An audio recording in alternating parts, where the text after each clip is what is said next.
Elizabeth Chappell, a lifelong entrepreneur who finally found my niche. After years of new ideas and jumping from business to business, I figured out how to turn a craft into a successful career.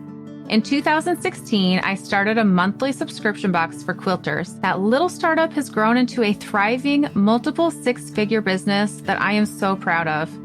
As a published author, designer of fabrics and patterns being sold throughout the world, my favorite thing to do is to teach others how to grow a career of their dreams.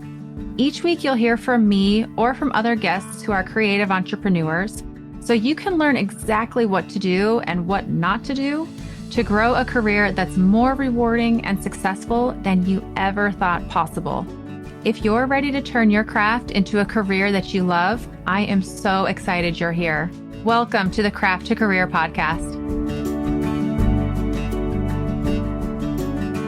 This week, I'm excited to have Erin Kendal on the podcast. She's a surface pattern designer and a creative entrepreneur who has a lot of success. I cannot wait for you to hear just how her life has changed since opening her business and what that has looked like for her, what things she has in store because of her business career. I mean, it's going to be motivating for you in the best way.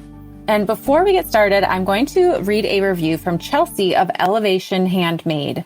Chelsea says, I love listening each week to get inspiration and things I can implement right away. I like getting different, fresh perspectives on business from Elizabeth and her guests each week. I look forward to listening each week. Highly recommend at elevation_handmade. So Chelsea, thank you so much for this review. And I think this week is going to be one of those weeks where you're going to love having this guest and getting different perspectives, motivation, and ideas for your business growth. So let's jump in and let me introduce you to Erin from Erin Kendal. Erin, I am so excited to have you on the podcast. Thanks for being here. For our listeners, can you introduce yourself and who you are in this quilting creativepreneur world? Sure. Thanks for having me. I'm excited to be here too. All right. My name is Erin Kendal and I am a surface pattern designer based in Australia. I have a corporate background and I used to have a side hustle as a maker, and that's how I've kind of transitioned to become a surface pattern designer. And I grew up surrounded by creativity. So my mum was a maker or a sewist, and my nana used to be a quilter. So quilting is very special to my heart, even though I don't have the patience for it at all. But I love designing surface patterns for it. So yeah, it's been a really organic kind of natural journey. I had no idea what surface pattern design was, and I've just kind of fallen into it, and now it's completely changed my life. So tell me how, first of all, what was your corporate job? And then what was the timeline? How did you morph into where you are now? Yeah, well, it's been a long and winding journey. So I was working for the Australian government at the tax office, so like the IRS. I know, right? Very uncreative job. But I was like a business analyst. I had lots of roles during that time. So 15 years, that's a long time. And I actually can't believe how much I draw on that experience now. You wouldn't think so, but I do. It serves me well as a business person. Okay, like knowing the numbers and stuff? No, not at all. I actually didn't work anything to do with tax. It was more in IT and things like that. But I just really learned to think strategically. So that has really helped me create opportunities and things like that on my business journey, and how to like interpersonal relationships and all of those sorts of the unfun stuff. And then my natural creativity just kind of goes hand in hand with all that stuff that I learnt there. Very cool. So how did, from this corporate working for the government, it sounds like you've always been a creative, but how did you pivot to leaving that job, you know? I always wanted to do something creative. So from a little girl, I just always felt like I was going to do something creative, but I had no idea how I was going to ever make that happen. I had a massive fear of failure in school, so I never studied art. I had a really fixed mindset. And so when I left school, I just ended up in this corporate job. And then I saw women starting up side hustles, essentially. So this was before Instagram, because I'm Oh, in okay. my 40s. Okay. So this we're was like at the the same age-ish. yeah, same vintage. Yep. Like fine Yeah. wine. Um, yeah, so I started seeing these ladies going on maternity leave, and I wasn't ready to have babies or anything, but they were starting up these businesses and they were kind of creative, that they were making products. And I could sew a little bit. My mum had shown me how to sew when I was a little girl.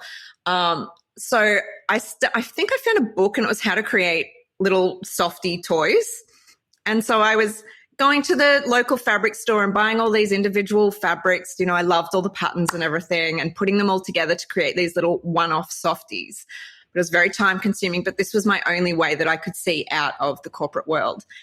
Anyway, during that time, I found Spoonflower, and that I could print my own fabric, which absolutely just blew my mind, that I could get just 1 yard of fabric.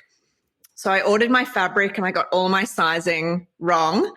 And I ended up with these tiny little owls, and I turned them into rattles. Anyway, they sold really well, but very time consuming making.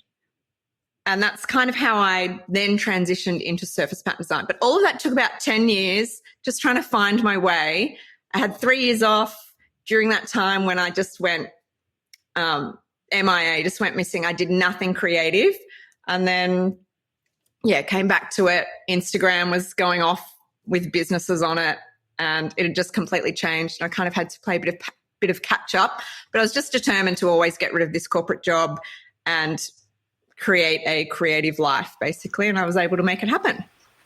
That's amazing. So were you always drawing? Like, for you to find Spoonflower and be like, oh, I'm going to submit my own fabric. Like, there's a huge step there that I would have been like, that'd be cool, but how do I do that? You know? Yeah.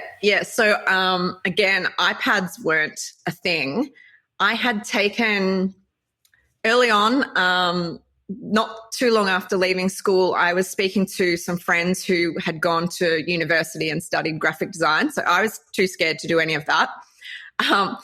And she taught me about a short course at a local college here, like just a night course, 3 hours a week.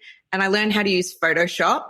And then there were the last 2 weeks, she taught us how to use Illustrator. This was in 2003. So this was a very old Illustrator. And so I was using the pen tool and stuff, and I didn't know how to use half the tools, but I was able to, I'm a really good hacker.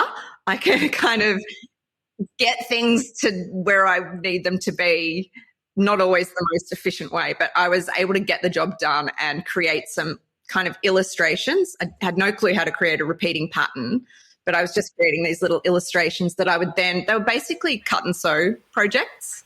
So I'd have gotcha. The seam allowance and everything. And yeah. And now, though, you have since learned, I mean, you design well, tell us now all of the different sources of revenue. Actually, no, before we go on to that, I did want to ask, you said that you were afraid to take this class. Why? Tell me more about that.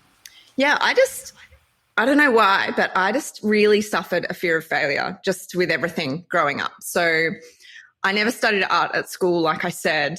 And, you know, I loved art, but I was worried that I wouldn't be able to come up with the final big project.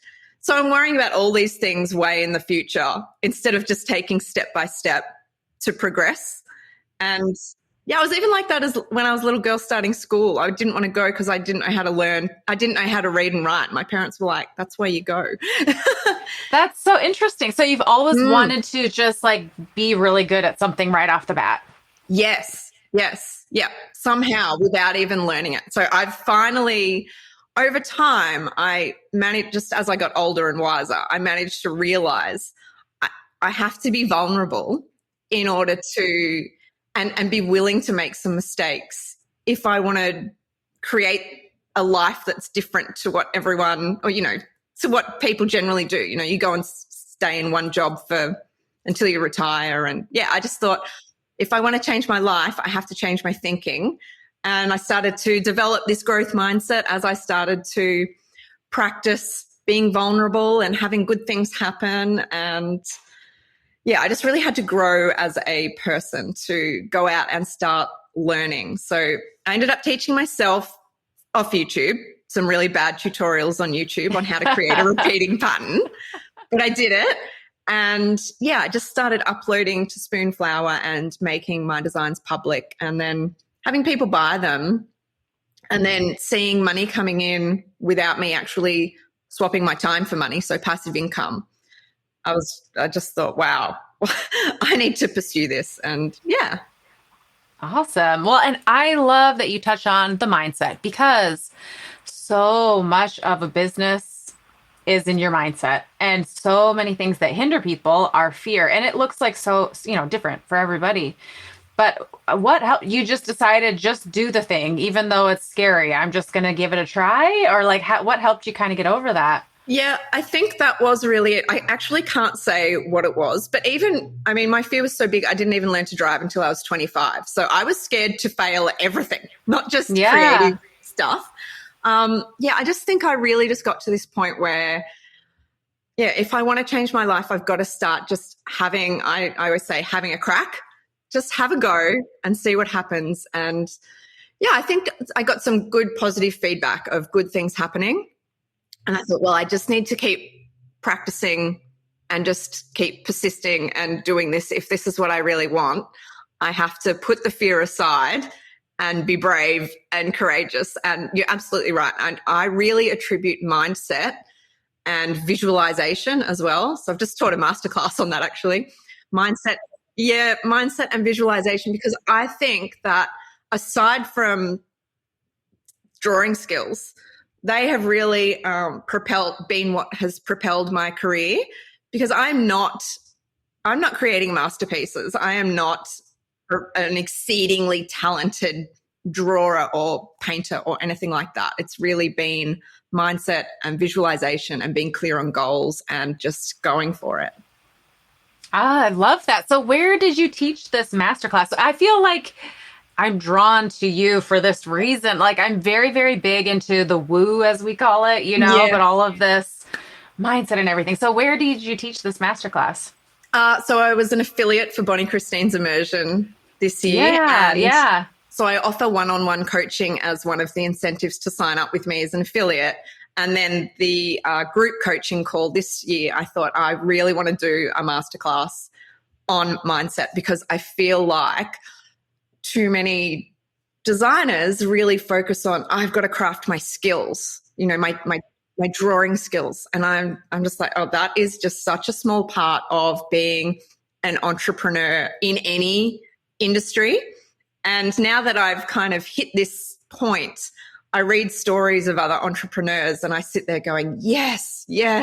And they're talking about mindset and the universe, and I'm like, yes. And I'm a very pragmatic person. Like you said, the whole woo of it.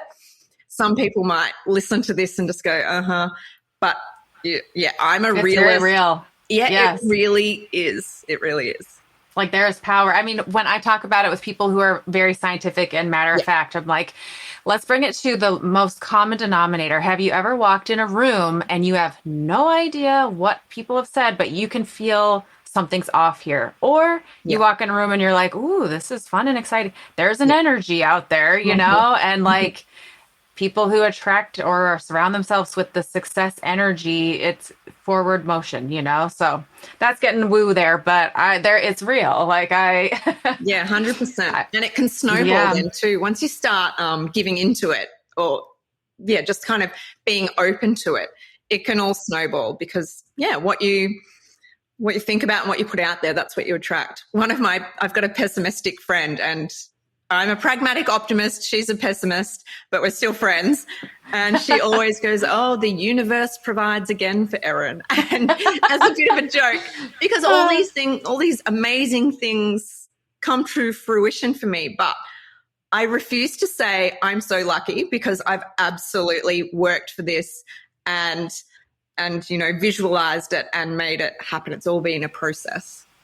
Yeah, absolutely. And back to like people who just work on their craft, becoming the best artist that they can and making their art. Like even my husband this last weekend, we were out of town and I was telling him my favorite drawings for my fabric is when I take a photo of a flower and I bring it on my iPad and trace it. He was like, "What? I feel like you're cheating." I was like, "Really?" And I was like, "Well," so I went on to explain it. But no, I'm not spending forever honing my artistic skills, which is, I'm not saying right or wrong, but even with a business, like letting go of certain things, hiring other people. Like, I don't even make a ton of quilts right now. I will design a pattern. I'm even getting to the point where I might hire some ghostwriters to do things. Like, you're needed for just certain things in your business, and the rest you can let go, and that will help you grow more. But if you're focusing all your time on this thing, it can really hinder your success as a business owner. Yeah, absolutely.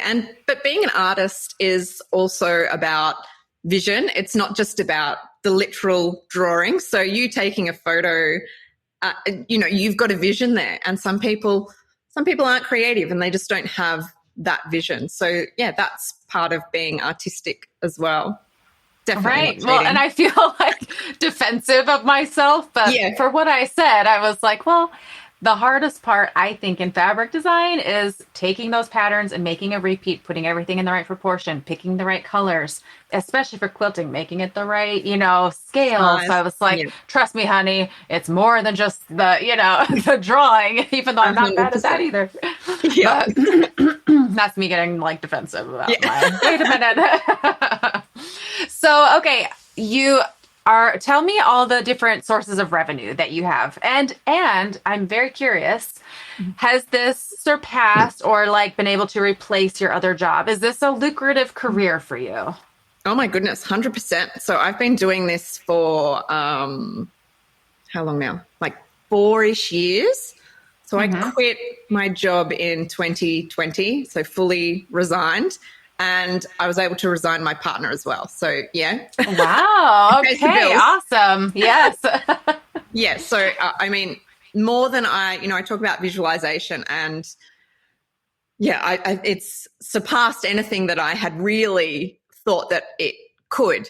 Yes. So it's absolutely, and we were both on pretty good money considering, but just X'd that so many times. And the most incredible thing is there's no ceiling to what you can earn. So it's really exciting being a creative entrepreneur like this, and all the different income streams that we can create. So I'm a surface pattern designer creating repeating patterns that I upload predominantly to Spoonflower, but then other POD retailers as well, print on demand retailers. So I've got designs with Hawthorne and Carriage House Printery, Little Calico, a few others.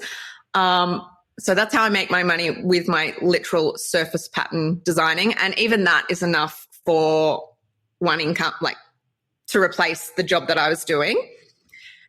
And then I have online education. So I've got one course so far, and I've got a membership, which is quite new, and I'm just loving that sick right now. It's just so up my alley. I really love teaching, and I feel like I need to pay it forward. I'm so grateful to have been able to get rid of that corporate career that I don't feel it's fair for me to just enjoy what I'm doing. I want to help others do exactly the same thing. So the membership's helping me do that.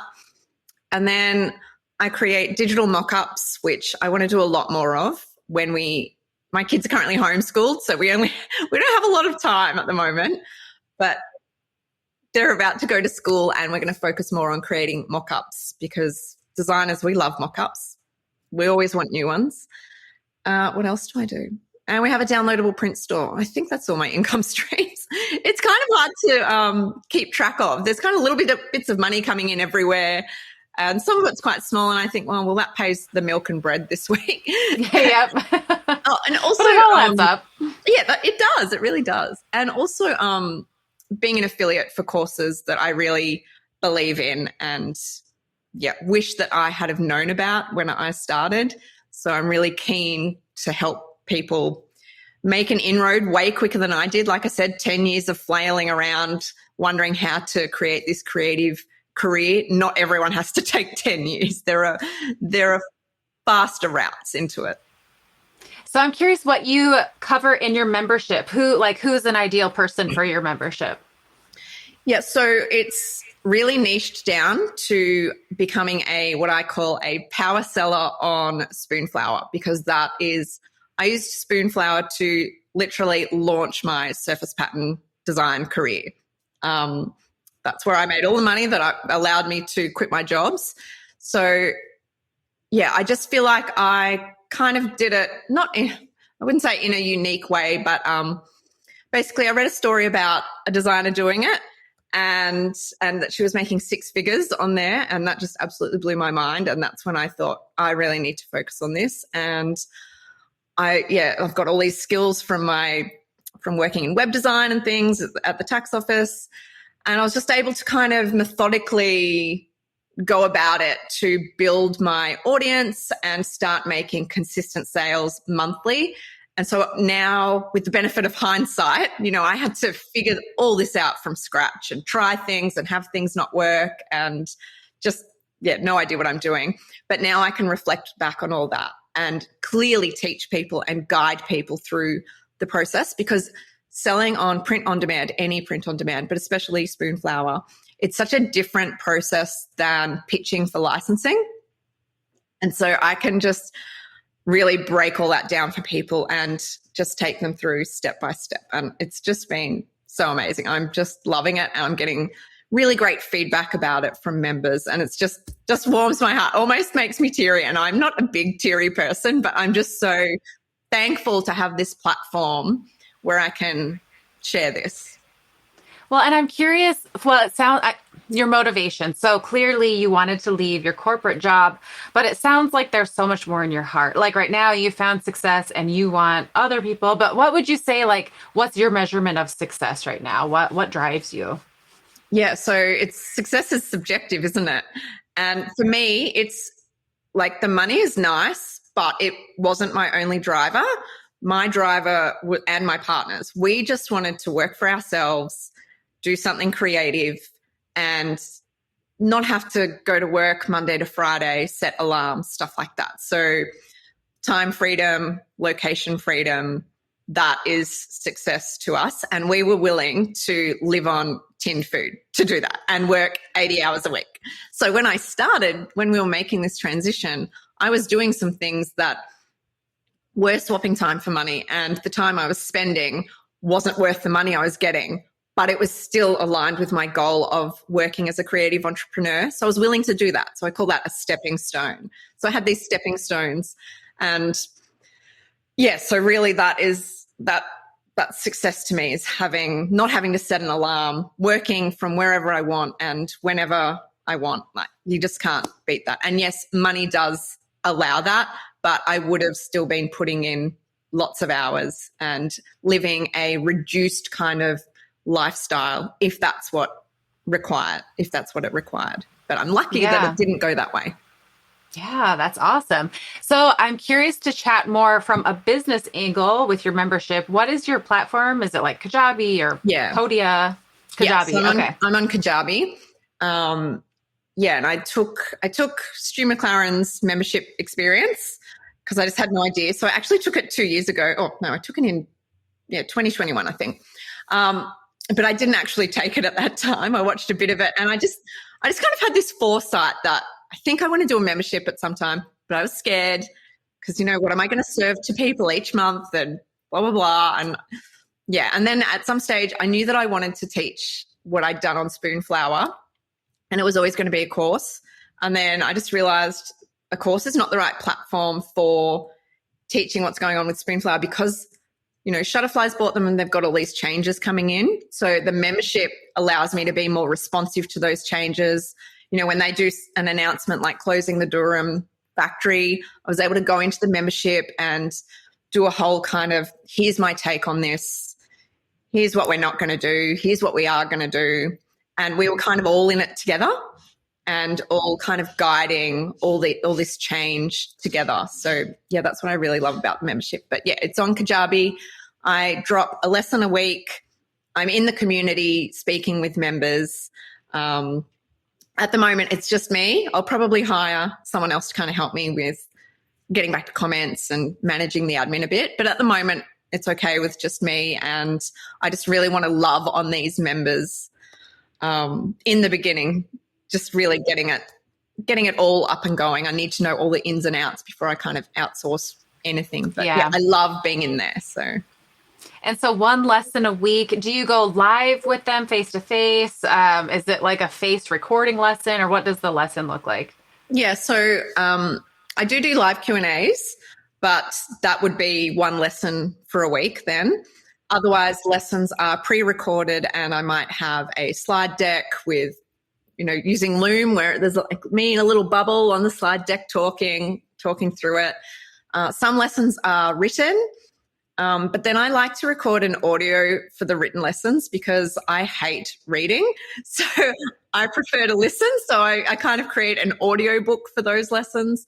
So lots of different formats, and I'm really conscious of, these people, they have outside obligations. They've got families, they've got jobs, they don't have heaps of time. So I'm just trying to provide lessons in formats that really help them stay on top of learning without feeling like it's a ball and chain for them to come in and learn. And then this really beautiful community has blossomed in there, and I provided the platform for that, but I really attribute that to just having really wonderful people join and who are really open and supportive of each other. And again, that's just always brought tears to my eyes sometimes, because that's not, I'm not in there telling people how they have to be. It's just really heartwarming to have had the right people join with the right attitudes, and just, it's just really lovely to watch.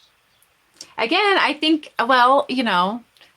I think it's the energy that you put out. Like, you're going to attract your people, and so I love that. When I see my audience, I'm like, oh, I really like these people. Oh, well, I guess because they came because, I'm attracting these people, so yeah, I love that. Yeah, I agree. And I wanted to kind of pick your brain on this question, because you'll know this too. Sometimes people will say, like, well, you've had a lot of success, but the market's oversaturated, or like, is there really room for me to earn that kind of money doing this? And what do you say to that? Yeah, I hear that all the time.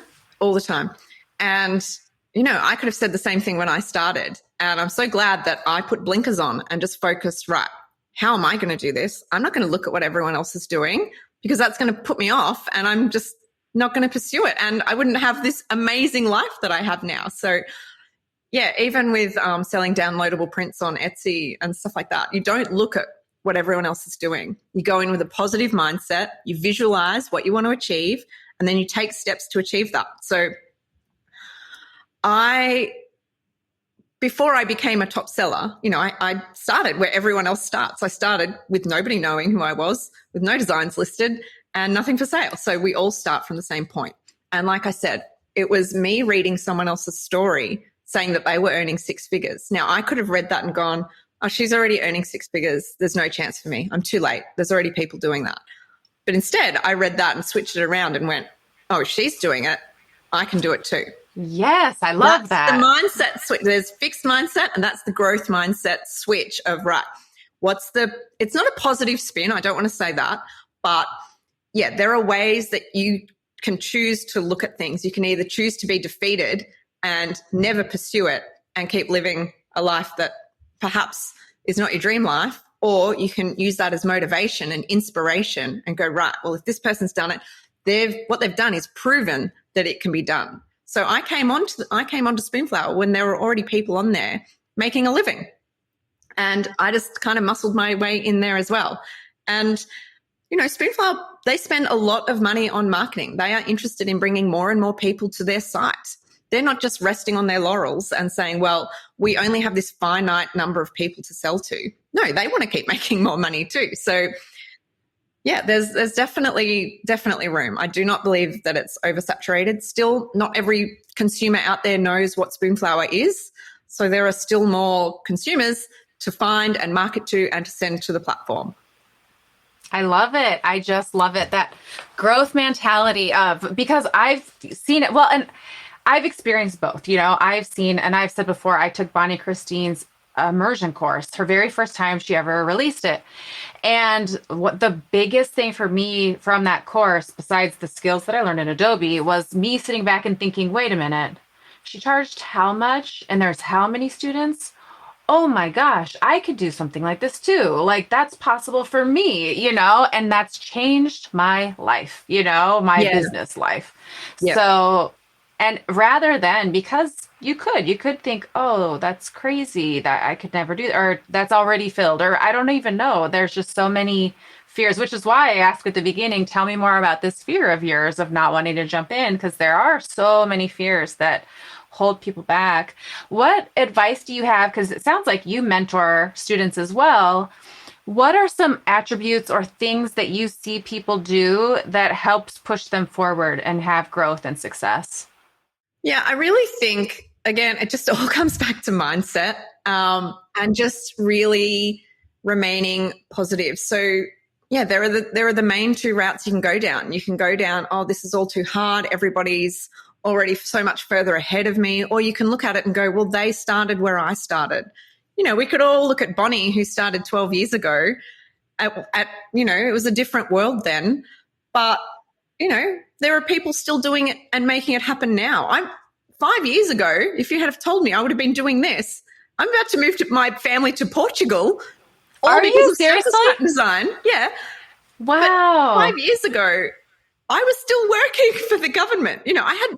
Nobody has a crystal ball. We never know how our life might change or what's possible. But if you don't take any steps to do it, it's the people who are out there being consistent. You've got to be consistent, persistent, vulnerable. You've just got to, and belief, self-belief, I think has also played such a big part. And yeah, I really just love using myself as an example because I am just so regular. I had this office job for 15 years.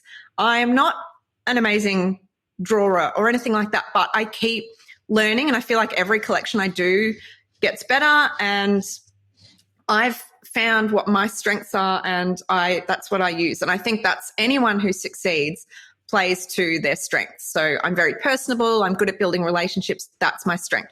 Maybe the art and design is your strength, but you're going to have to market it and find the people who are going to buy it. I always just say that the art and the design, it's just such a small percentage. I keep saying the same things, but it's just also true. I know, right? You need to say it to make it sink in. And I mean, reflecting back on the whole saturation thing and how you've got to kind of think differently. When I started selling on Spoonflower, and I was watching the same designers get promoted over and over again in the magazine. And I was thinking, how is anyone else ever going to, make a living selling on this platform? How am I ever going to get my designs seen if Spoonflower won't share them? And then again, I just had this epiphany of, well, actually, Spoonflower doesn't owe me anything to make my career happen. I have to make it happen.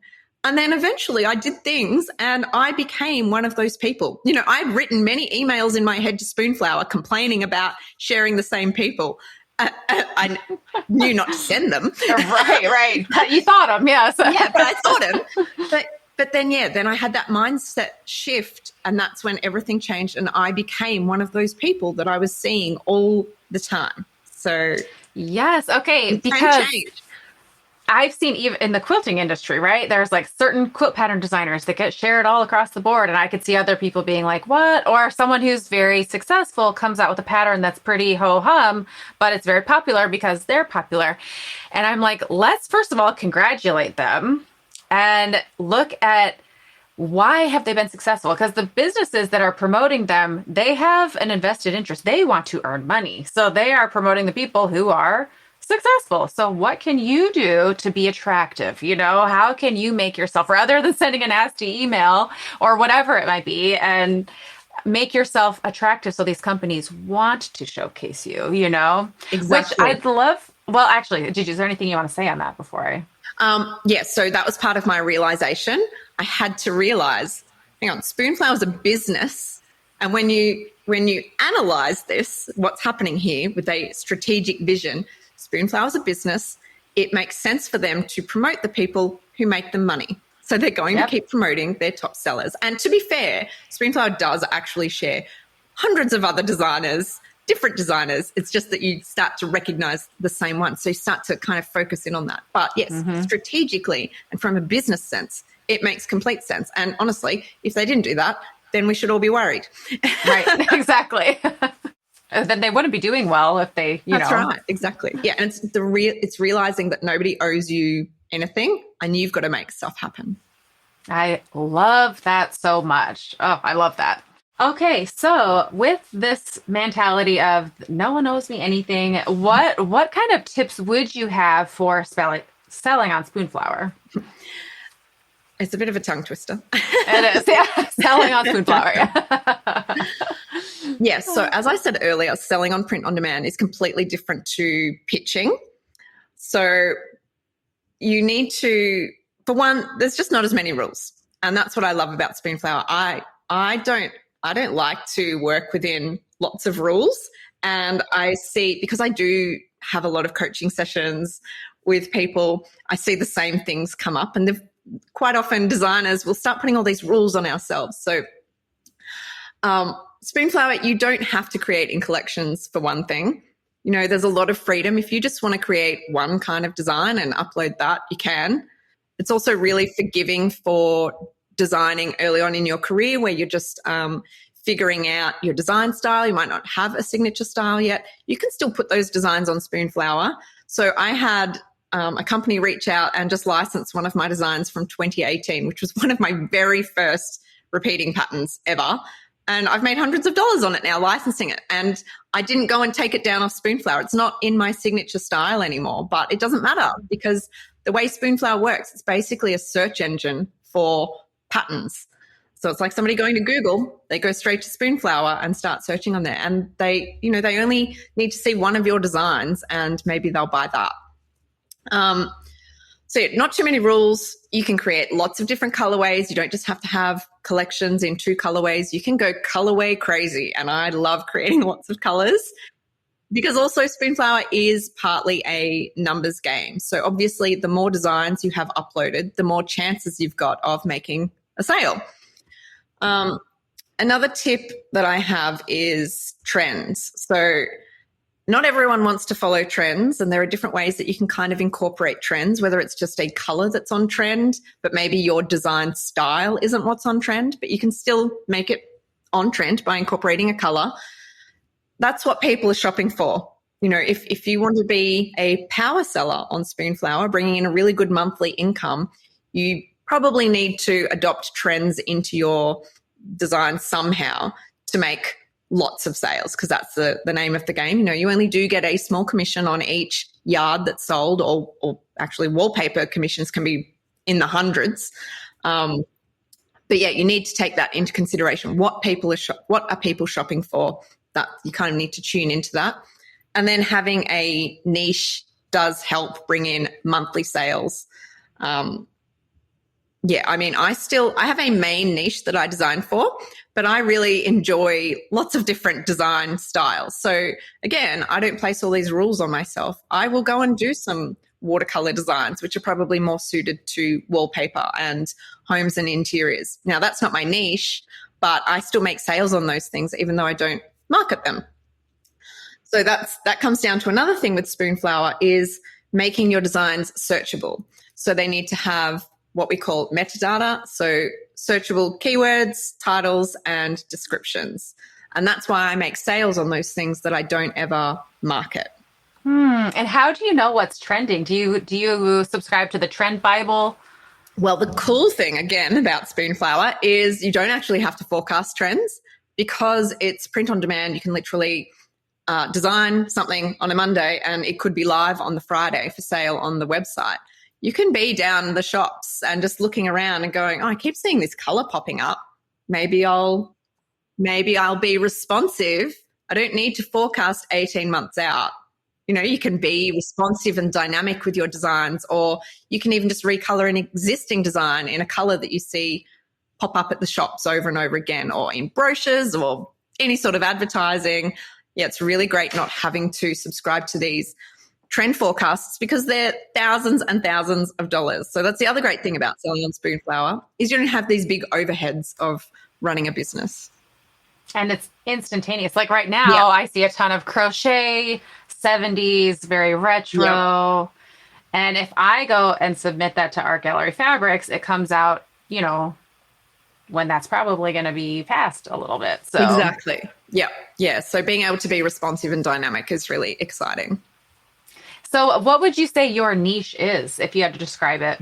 Yeah, well, I started out trying to think that my niche, I wanted to do home interiors. And I don't know why. I just thought that made me a more legit surface pattern designer. Again, all these weird rules and thoughts that we have sometimes. Anyway, it's just not what came out of me. Because one of my favorite designers is Holly Zollinger, and I just love everything that she does, and it's all home and interiors. And I'm like, I want to be like Holly Zollinger. No, that just does not come out of me. Babies and kids is what comes out of me. That is my niche. And when I finally lent into that and just let these designs come out of me, because I feel like, do you feel sometimes as an artist or a creative, we don't always have control over what comes out of us. We're kind of just a vessel. And because I will set out to create something and then something completely different will actually come out of me. And I think, well, that's nice.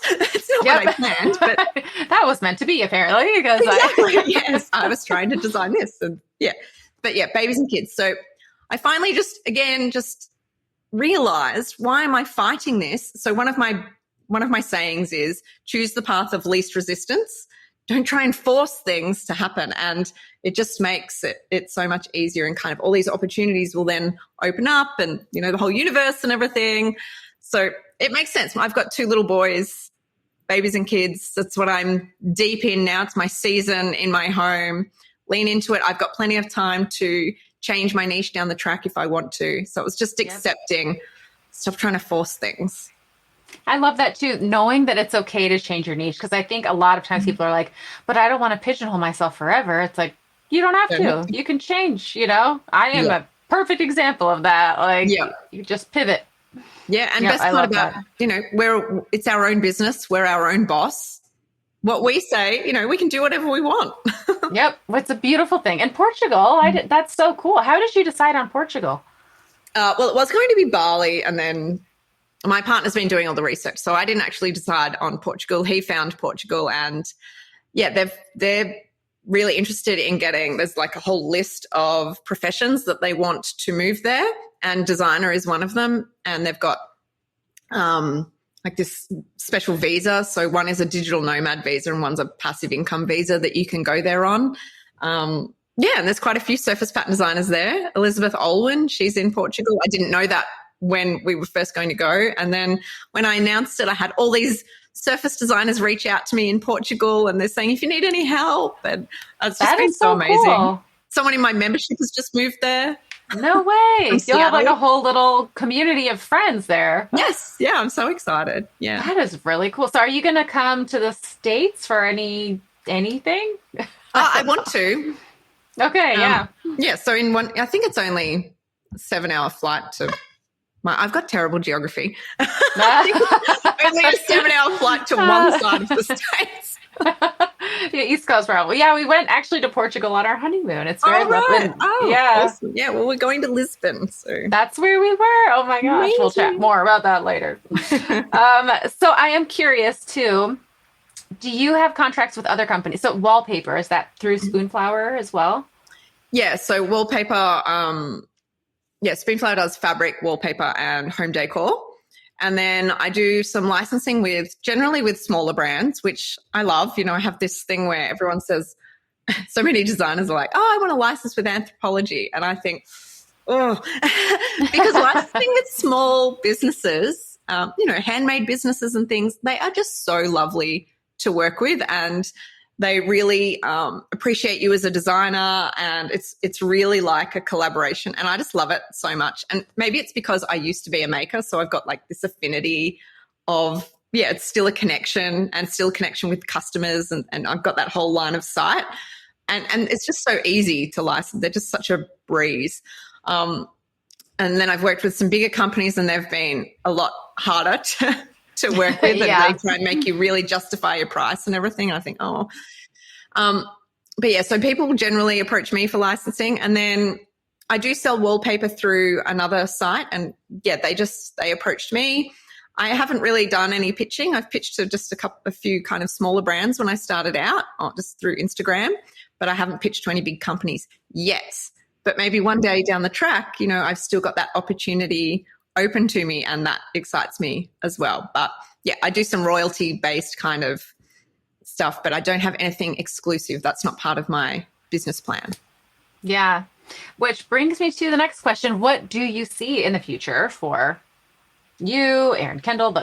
Is it Erin Kendal? Is that like the name of your business? Yeah, so that's my brand, Erin Kendal. It's my first and my middle name.